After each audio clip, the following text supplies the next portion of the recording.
324.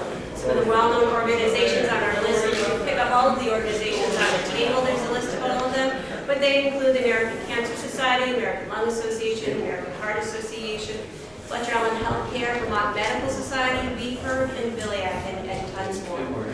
Vermont's tax is currently the third lowest in the region at $2.24. It's well below our neighbor New York at $4.35.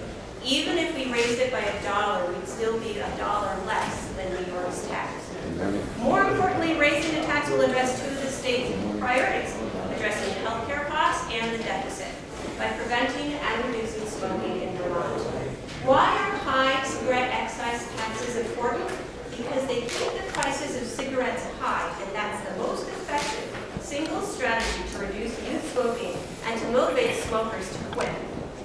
It's not speculation. We have over 25 years of proof.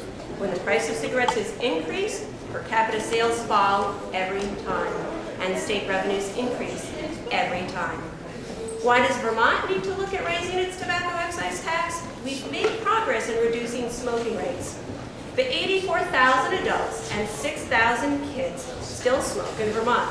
Vermont's currently paying $233 million to treat tobacco-related illnesses. $72 million of this is Medicaid taxpayer-funded expenses. And we'll pay even more down the road if we don't do more to get those numbers down. Youth smoking rates have stalled for the past 5 years, and the smoking rate for high school seniors and young adults is now over 20%. We all share in the responsibility to confront this problem. Doing nothing is not an option. Failing to act now to address smoking rates will have dramatic health and economic impacts. We can do something to prevent these costs. Already, we've been able to save $4 to $5 million every year in Medicaid costs as a direct result of the more than 20,000 Vermont smokers who have quit since Vermont's tobacco control program began. Raising the tax is sound public health policy. It will bring even more benefits to our fight to reduce smoking and curb healthcare costs. As you can see from our chart here, we've listed the benefits of a $1 increase in the cigarette tax. You can also see the benefits of a $1.25 increase in the cigarette tax. Importantly, $82 million in long-term healthcare costs will be saved with a $1 increase. It will raise $10.2 million in new revenue. It will prevent 3,600 kids from smoking.